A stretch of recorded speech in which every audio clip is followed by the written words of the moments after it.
Hey, it's Courier Girl, and woohoo, what a day it has been. I'm on my third job of the day, and I've been going since 4:30 this morning, and it's about 4 o'clock in the afternoon right now. It's not a typical day for me, but I got called in to do a couple extra things, and I'm happy to do them because I like to help out and I like to make extra money. Who doesn't like that, right? So I thought it would be fun just to tell you about some of the different jobs that I've had, because if you're thinking about getting in this business, you might want to know what some of the possibilities are. And of course, this is not going to be an exhaustive list. I've only been doing this, 6 months, so I've only done so many different types of jobs. But I thought I'd share. So one thing that I've done is medical delivery. I do that quite a bit, and in fact that's what I'm going to start doing here in a couple minutes when I'm done with this video. And that could be anything from picking up specimens and delivering them to labs, to equipment, to supplies, to one of the funnest things, most memorable things I ever did was carry somebody's dentures to them. The patient had been transferred from one hospital to another, and somehow their dentures got left behind, so I was called to pick them up and take them. And I thought, well, that's kind of cool. It goes like in my top 5 list of most memorable deliveries.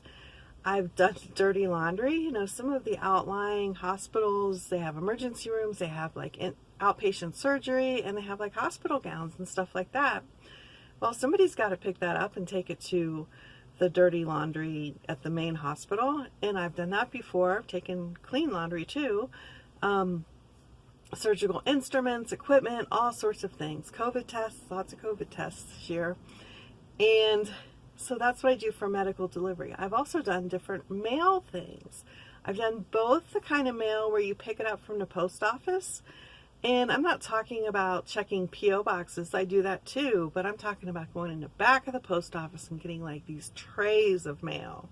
I feel really fortunate because I don't get that many trays compared to some other people. There's one guy that I see every morning, and he backs up a box truck and he puts carts on that box truck and he takes them somewhere. I don't know where. He's with a different company, but you know, I get anywhere from a couple to over a dozen trays of mail that I take out to a customer.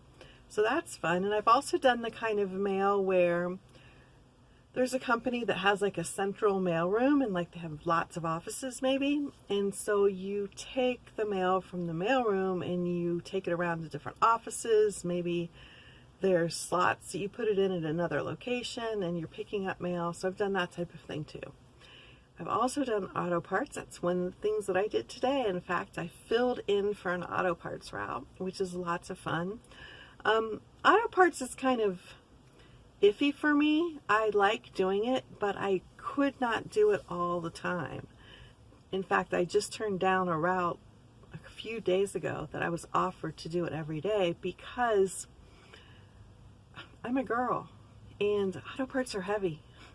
You know, you may get a couple of like light bulbs for headlights. Those are light, but you also might get batteries, like big truck batteries, rotors. Today I carried like 6 struts, like big struts for trucks. They were in boxes maybe 3 feet long, and those weren't super heavy, but they were like 30 to 50 pounds, so they were kind of heavy. And when it gets up above 50 pounds, it's just too much for me. So the reason I'm telling you this is that you will find things as a courier that you can't do. You know, you maybe aren't physically able to do them, or it's just not something that you want to do every day of your life. So it's okay to say no every once in a while. Now, I said in another video that part of becoming a top-notch courier is saying yes to what you are offered. And I usually say yes. I try to say yes as much as possible, but if I would have taken that route, it wouldn't have been fair to me. It wouldn't have been fair to the customer because I really couldn't have handled it every day. And it wouldn't have been fair to the company that I contract with. So you have to use discernment there. Let's see, what else have I done? I've carried surgical instruments to different hospitals. One thing that I didn't know that I learned is that hospitals don't have all the stuff there. Sometimes they borrow from other hospitals. And one time I picked up some instruments in Cincinnati, but they had come from Louisville. That's what the box said, you know, property of this hospital in Louisville, and I took them out to West Virginia for surgery that they were doing. Well, they were borrowing or renting them, I guess, because it wasn't a surgery that maybe they did often, so they didn't have to buy their own set. And I think that's cool they do that. I didn't know that. Let's see, what else have I done? Oh, one of my favorites is that I carried a transmission. So my van was almost brand new for me. You know, it's used, but it was new to me, and I'd had it like a week, maybe not even a week. And so I got a call to go out to Indianapolis, which is a couple hours from here, the location was, and I picked up this, I think it was a transmission. It was a big, heavy part to a truck or a car or something, and it was on a skid, and the guy had to put it on my van with a forklift, and I'm like mothering him. I'm hovering. I'm like, please don't mess up my van. It's my brand new van, and I want it to be pretty for a little longer. He was like laughing at me and rolling his eyes and stuff. And then I took it to another company, like it was being delivered somewhere in Kentucky.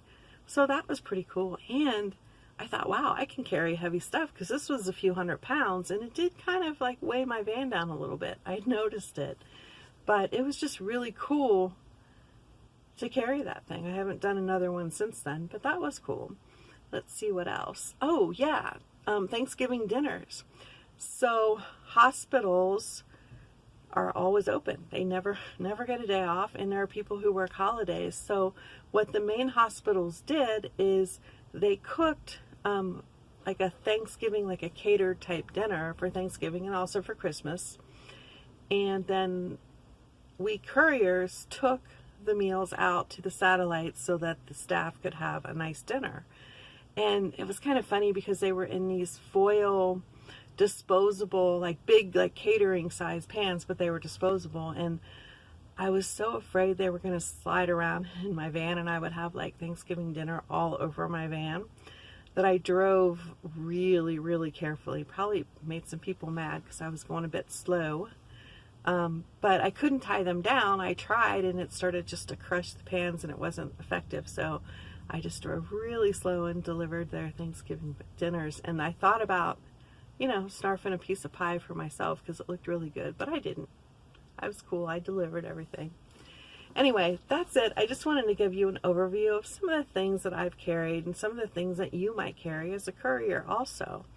If you are in this business, drop a comment below and let us know some of the things that you've done courier work for, some of the things that you've carried, and some of your most memorable and most fun stories about it. That would be awesome. Anyway, that's it for now. I'm getting ready to do my first run tonight as a medical courier, so I will see you on the road.